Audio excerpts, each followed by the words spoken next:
Yesu ashimwe cyane. Ndabashuje mu izina rya Yesu Kristo. Imana ibaha umugisha. Uyu mugoroba wo kuwa kabiri ni umugoroba Imana yaduhaye kugira ngo duhabwe umugisha, kandi nizera yuko iki kiganiro nawe kigufasha. Imana ikugirire neza, Imana iguha umugisha cyane. Turashimira Isibo TV kugira ngo Imana ibahe umugisha, nabo batugezaho ibiganiro, batuma ibiganiro bigera kure. Imana ibaha umugisha cyane. Nanjye ndabashuhuje. Reka dutangire dusenga. Uwiteka Mana nziza, turagushimye kandi turaguhimbaje muri uyu mugoroba. Tuguhaye icyubahiro Mwami. Uhabwe icyubahiro kubw'ijambo ryawe. Turifuza kugira ngo ijambo ryawe rigire icyo rikora mu buzima bwacu. Imbaraga zawe zibane natwe, udushyigikire mu buryo bwose. Amahoro yawe utanga nta mubabaro wongeraho Mwami, akomeze kuganza mu mitima yacu. Iri jambo rihindura ubuzima bwacu. Urakoze, ni mu izina rya Yesu Kristo dusenze. Amen. Imana ibaha umugisha. Uyu munsi ndashaka kuganira namwe ijambo rivuga gusenya umwuka w'umuruho mu buzima bwawe. Gusenya umwuka w'umuruho mu buzima bwawe. Kuruha, kunanirwa. Yesu ashimwe cyane. Burya ikintu cyose kigira umwuka, kigira isi itagaragara iyobora isi igaragara. Rero buri kintu cyose, buri kibazo cyose gitera ubuzima bwawe kigira umwuka ukiyoboye, kigira umwuka ugitwikiriye, kigira umwuka ukiha icyerekezo. Yesu nashimwe cyane. Bibiliya rero igaragaza abantu bamwe umuruho wakubise kandi baravuganye n'Imana. Kadusome ijambo rito cyane riri mu Itangiriro 10:29 umurongo wa 15. Kadusome. Haleluya. Tangiriro 29 umurongo wa 15 haravuga ngo Labani abaza Yakobo ati, kuko uri mwene wacu nicyo gituma uzankorera ku busa, urashaka ko nguhemba iki? 16. Kandi Labani yari afite abakobwa babiri, umukuru witwaga Leya, umuto yitwaga Rasheli. Leya yari afite amaso abengerana, ariko Rasheli yari mwiza wese no mu maso we yari heza. Yakobo abenguka Rasheli, asubiza Labani ati, ndagutendera imyaka 7 uzanshyingire Rasheli umukobwa wawe muto. Labani aramusubiza ati, kumuguha biruta kumuha undi muntu wese. Rero 21 dusimbutse, Yakobo atebutsa kuri Labani ati, shingira umugeni wanjye murongore kuko ndangije iminsi yanjye. Noneho nimugoroba 23 nimugoroba azana Leya umukobwa we amushingira, aramumushingira aramurongora. 25 mu gitondo Yakobo abona Leya, abaza Labani ati, wangize ibiki? Rasheli siwe natende niki gitumye undiganya utyo? Labani aramusubiza ati, iwacu ntibabigenza batyo, gushingira umuto basize umukuru. Mari iminsi 7 y'uwo tubone kugushingira nuriya iyindi myaka 7 uzatenda. Yakobo abigenza atyo, amara iminsi 7 ya Leya. Labani amushingira Rasheli umukobwa we. Yesu nashimwe cyane. Haleluya. Urumva uyu muntu kuntu yararushye? Uyu ni Yakobo, umwana Imana yari yarahaye isezerano, umwana wahawe byose, ari kumva umuruho ucyo wamukoreye. Uyu ni nyirarume, umukunda, aramubwira ati, uzajya unkorera ku busa. Haleluya. Kuba waravuganye n'Imana ntibivuze yuko utazaruha. Uyu ni umwuka w'uburushyi. Haleluya. Labani ni nyirarume w'uyu mwana, yari nyirarume, arangije ikintu yamukoze. Arabwira tuzajya ukorera ubusa kuva imyaka yose tuzabana. Undi aravuga ati, okay, ariko kugira ngo nkorere ubusa, reka nkorere reka mukuru wa reka umugeni, ndashaka Rasheli. Undi arambwira ati, okay, nta kibazo. Arangije mu gihe cyo kumushyingira aramuriganya, amuha mukuru we. Umwana agerageje kuburana uyu mugabo, umusore agerageje kuburana nakubwo yari yabaye umugabo, aramubwira ati, reka da, mu mategeko y'iwacu siko bimera, ntushobora gushingira umuto umukuru umusizaho. Arongera aramubwira ati, mara imyaka 7. Ni ukuvuga ngo Yakobo yakoze imyaka 14 hejuru y'abagore gusa, nta kindi kintu akorera. Yesu nashimwe cyane. Haleluya. Rero shuti yanjye, iyo uriho uyu mwuka w'uburushyi ukorera ubusa, umwuka ukurushya, umwuka ukubabaza. Yesu nashimwe cyane. haleluya. Reka dusome Itangiriro 5:29. Iby'uyu mwuka urebe iby'uyu mwuka. Itangiriro 5 umurongo wa 29. Ibyanditswe bikeya nshaka kuganira namwe. Amwita Nowa ati uyu azatumara umubabaro w'umurimo wacu uwo mu ruho w'amaboko yacu ava mu butaka Uwiteka yavumye. Uyu ni Nowa avuka, ababyeyi baravuze batashye nibura uyu nguyu azatumara umubabaro adukiza umuruho. Yesu nashimwe cyane. Uyu mwuka w'uburushyi ni umwuka mubi cyane, ni umwuka mubi cyane. Tangiriro 31. Uyu munsi ndumva ashaka kubagezaho ibyanditswe byinshi, ndabona biri mu Itangiriro. Yusomye Itangiriro 31 umurongo wa 42 havuga inkuru za Yozefu amaze kubyara, abyaye umwana we witwa Manase, yaravuze ngo Uwiteka we, ngo uyu mwana azanyibagiza umuruho nagize wo mu nzu ya data. Yesu nashimwe cyane, haleluya. Umwuka w'uburushyi, umwuka ugutera imvune z'umutima, umwuka ukunaniza mu buzima bwawe, umwuka ugutsikamira kuvuvutse. Uyu mwuka wananije Yozefu, kandi yari afite isezerano. Imana yari yaramuvuzeho ibintu byinshi. Uyu mwana w'umuhungu yari afite inzozi zavugaga ubuzima bwe, ariko kugira ngo azagere kuri izo nzozi yaciye mu bintu bikomeye. Baramugambaniye, bashatse kumwica, bamunaze mu rwobo, kugeza igihe bamugurisha n'Abishumayeli. Yozefu ajya kuba umuboyi kwa Potifari. Yozefu arabeshyerwa, muka Potifari avuga ko yashaka kumufata ku ngufu. Yozefu ajya muri gereza, Yozefu aba muri gereza kugeza igihe Imana yarotesheje Farawo inzozi, hanyuma batumira Yozefu kugira ngo ashobore kuzisobanura. Aho niho Yozefu ubuzima bwe bwahindukiye, aza gushaka, arabyara. Farawo aramuzamura mugira umuyobozi, abyara abana babiri, Manase na Efurayimu. Ariko ngo abyaye imfura ye yitwa Manase, aravuga ngo Uwiteka anyibagije umuruho wose nagiriye mu nzu ya data. Haleluya. Reka nkubwire, uyu mwuka ni umwuka utkurushya, ni umwuka ukunaniza kuva uvutse, kuva ukuze. Hari ibimenyetso ngiye kuganira nawe bigaragaza umwuka w'uburushyi. Wirebeho urebe ko nawe ibyo bimenyetso ubifite. Icyambere, uhorana umubabaro, urakora cyane ariko nta musaruro. Yesu nashimwe cyane. Uba mu bihombo, ugirirwa nabi, uba umucakara w'abandi cyangwa uba umukozi w'abandi, abandi bagatera imbere, wowe ntutera imbere. Igihe cyose inshingano niwe bazisigira. Haleluya. Yesu nashimwe, haleluya. Uyu mwuka uragutoranya muri bene so, ukasanga ni wowe urushye, inshingano zose ziri ku buzima bwawe. Kandi nyamara hari abandi, ariko wowe uyu mwuka kuko ugutwikiriye wikanga ibintu byose ari wowe babishyizeho. Ngo kanaka ngo oya turabiha uyu nguyu ni uri bubikore, uyu rwose niwe byose. Wikanga igihe cyose ni uyu mwuka, ibimenyetso byawo usanga inshingano zose barazigeretse kuri wowe. Abandi se bo bakora iki?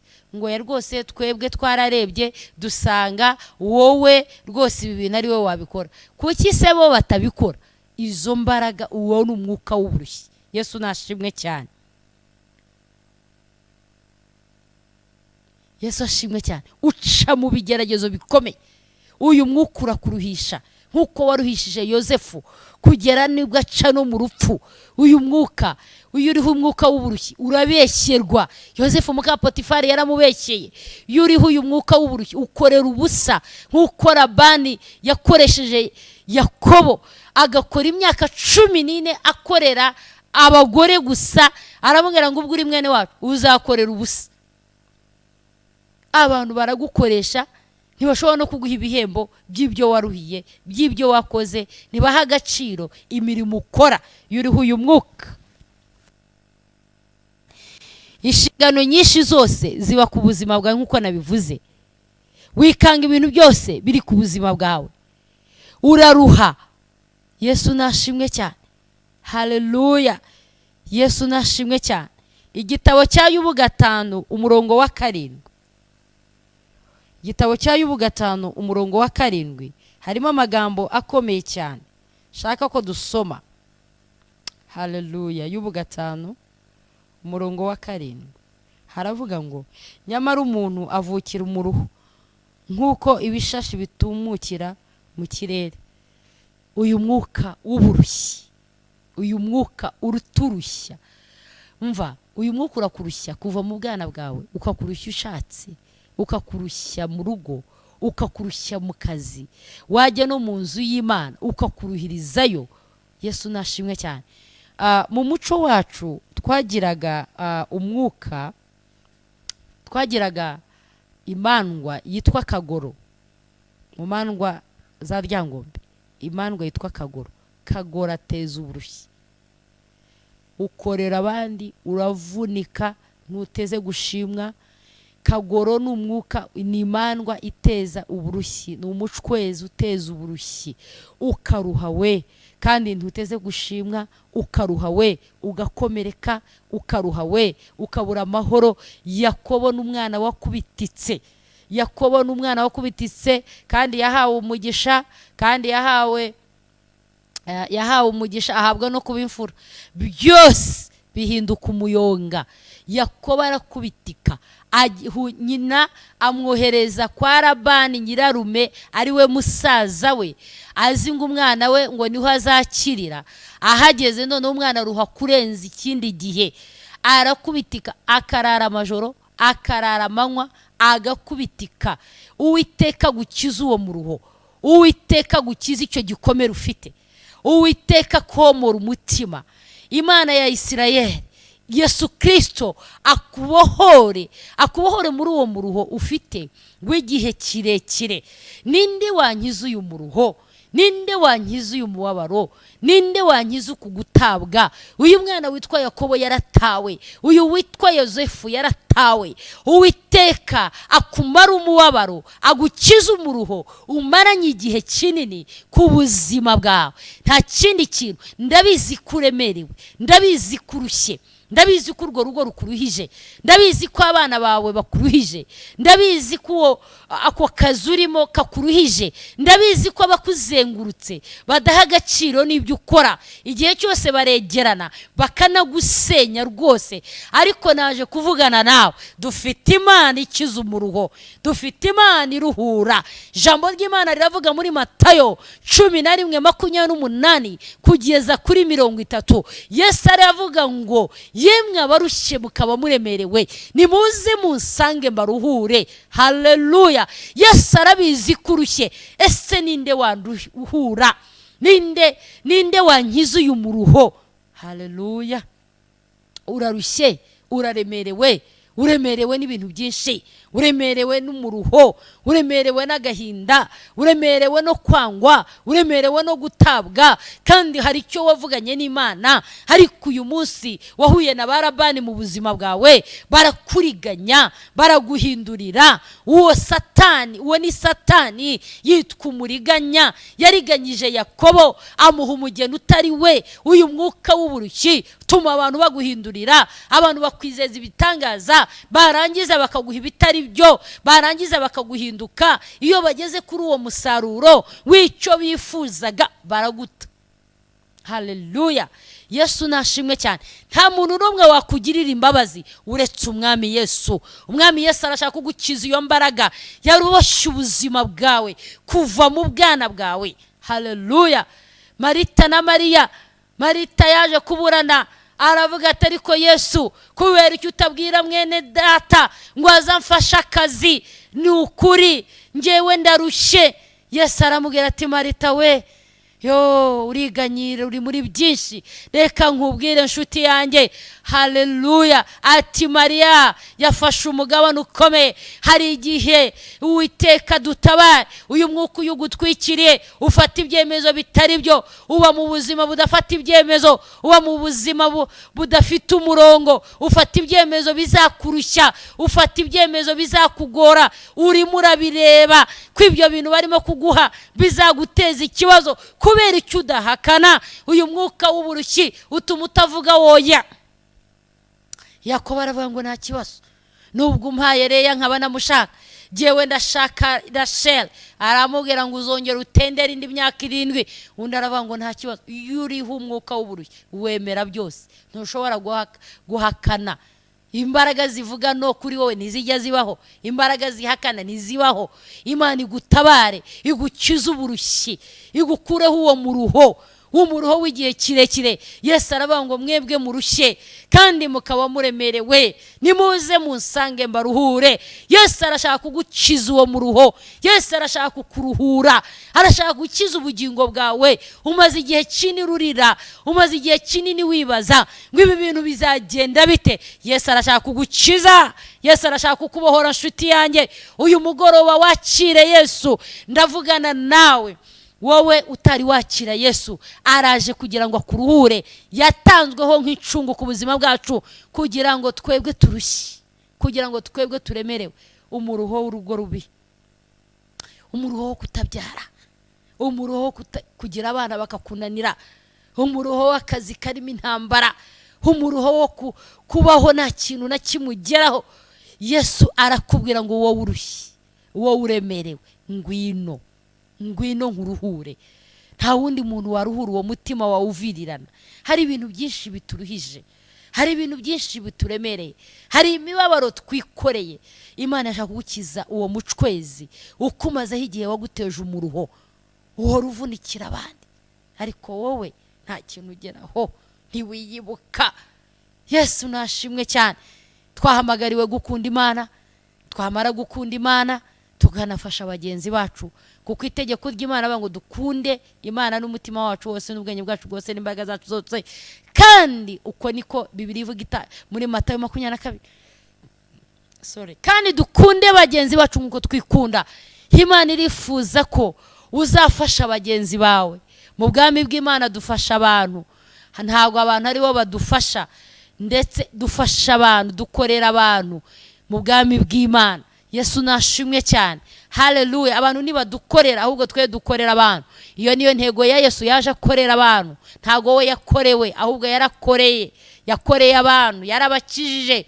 Yesu nashimwe cyane. Dukorera abandi tukabafasha, ariko natwe Imana ikatubohora. Ndashaka kubohoka, ukabohoka ku mwuka w'uburushyi. Imana ikakorohereza, Imana ikagukiza. Umwami Yesu arakubwira ngo urarushye, uraremerewe, ngwino nkuruhure. Uremerewe n'inzoga, uremerewe n'ubusambanyi, uremerewe n'ibyaha runaka. Imana irashaka kugukiza uwo mwuka w'uburushyi. Yesu arashaka kukubohora, nicyo cyamuzanye, n'ukugira ngo akubohore. Wowe utari wakira Yesu, nta wundi muntu wagukiza uyu muruho, ni Yesu ushaka kukubohora. Niwe wagukiza iyi mandwa iguteza uburushyi. Haleluya. Uzi ko ukora projet ukayikora ukayirangiza, wamara igihe cyo gusarura ibyiza by'iyo projet ikagibwamo abandi, akaba ari bo barya amatunda y'izo projet. Imana igukiza uwo muvumo w'umuruho, umuvumo. Gitabo cyo gutegeka kwa 2:28 haravuga ngo uzasaba umugeni arongorwe n'abandi, uzubaka inzu ibemo abandi. Uzi ko umuruho, iyo uruhu umwuka w'uburushyi, wubaka inzu ukayirangiza, igihe cyo kuyitaha hakaboneka ikibazo gituma iyo nzu yigurisha, ukongera ukazerera, ukongera. Umwuka w'uburushyi tumaraho ibintu, mwuka w'uburushyi uraturiganya, mwuka w'uburushyi uratwiba. Imana igukize uyu mwuka, Imana igukize Labani, Imana igukize izo mbaraga. Yosefu yahuye n'ibibazo bikomeye kubera iki inzozi ze Satana kwataka kubera icyo uzaba cyo nicyo gituma uterwa amanywa nijoro. Ariko naje kukubwira uyu mugoroba ngo umwami Yesu yiteguye kukuruhura, yiteguye kugutabara, yiteguye kugukiza akagoro. Iyo mandwa ive ku buzima bwawe, wo mwuka w'abacwezi ukurekure kubera yuko Imana igukunda. Nshuti yanjye, Yesu yiteguye kukuruhura, atabarushye n'abaremerewe, nimuze mbaruhure. Uyu mugoroba rero ndifuza gusengana nawe. Ni wowe uzi ibintu bikuruhisha, Imana ikubohore uyu mwuka w'uburushyi. Reka rero dusenge. Data mu izina rya Yesu, ndasenze muri aka kanya, ndasengera umugore unyumva, ndasengera umukobwa unyumva, ndasengera umuhungu unyumva, ndasengera umugabo unyumva, ndamusengeye muri aka kanya. Imbaraga zawe zibohora. Waravuze ngo abarushye n'abaremerewe reka ubaruhure mwami. Uyu mwuka w'uburushyi, wa mwuka wakagorowe, ndakumenagura mu izina rya Yesu. Wa mwuka wa Satani we uduteza uburushyi, uduteza kuba abacakara, uduteza kudafata ibyemezo bihamye bishobora kugira ikintu byatumarira, ndamenagura uyu mwuka. Ndabohora aba bakozi bawe, ndabohora abagore n'abagabo, ndabohora abakobwa n'abahungu, ndabakuraho umwuka w'uburushyi. Ntago bazongera kuruha mwami Yesu. Abatari bakumenye bakumenye, abakumenye nabo ubigishe gusenga, ubigishe kubyanga, ubigishe guhakana, ubigishe guhangana n'izi mbaraga, kugira ngo mwami waduhaye ubu butware. Ijambo rya rirabivuga muri Matayo 16 ngo icyo tuzahambira mu isi no mu ijuru kizaba gihambiriwe, icyo tuzahambura mu isi no mu ijuru kizaba gihambuwe. Mwami waduhaye ubwo butware, nubwo waduhaye byose, waduhaye n'imbaraga zindwana na Satani, kuko urabyivugira muri Yakobo 5 ngo niturwanya Satani nawe azaduhunga. Uyu mwuka rero uturiganya, uyu mwuka rero w'uburushyi turawukura ku buzima bwacu. Urakoze mwami. Ndabohora abo bakozi bawe bari baboshywe n'iyo mwuka w'igihe kirekire, ubabohore, ubakize umuruho, wakize gukorera ubusa, wakize mwami ibyo abantu babona byoroshye bakabibona bo barushye cyane. Uyu mwuka ubakureho. Urakoze mwami, ukura amananiza mu buzima bwabo, ukura abananiza mu byabo, ibintu byabo byorohe kandi babigeremo byoroshye. Urakoze, ni mu izina rya Yesu Kristo dusenze, amen. Imana iguha umugisha, Imana ikugiriye neza. Ndacyakwibutsa telefoni zanjye ni 82 556 ngwino dusengane buri wa gatanu, ngwino dusengane ku biro byanjye, twirukana uyu mwuka w'uburushyi wakagoro wakuboshye. Ngwino dusengane ku cyumweru Kigali Parents 12 hariya ku muhanda ujya ku isoko, ku muhanda ujya Kimironko ku isoko. Tugira amateraniro buri cyumweru saa 3 za mu gitondo. Ngwino dusengane, Imana igukiza uwo mwuka w'uburushyi, Imana ikugirire neza, Imana iguha umugisha. Itorero ryacu cyangwa ministeri yacu yitwa PhD Ministry, Prophet Healing and Deliverance, kubohoka, gukira n'ubuhanuzi. Ijambo rya Kristo nibwo buhanuzi bw'ubuzima bwawe. Ngwino tubane. Ndashimira abo tubana, ndashimira abo telefona, ndashimira abo duhagararanye bajya baza badubana buri munsi. Imana ibahe umugisha. Ndabashuhuje, Yesu abiteho kandi Yesu abanezeze. Ngwino tubane kugira ngo dushobore amasengesho y'umwete kandi ari bubumwe ajya hindura ibintu. Ngwino tubane dusengane kandi ziko Imana izagukorera ibintu bikomeye. Tugira na YouTube yacu yitwa PhD Wisdom TV, habaho ibiganiro bitandukanye kandi Imana izajya iguha umugisha n'ubyumva. Yesu abagirire neza, umugoroba mwiza.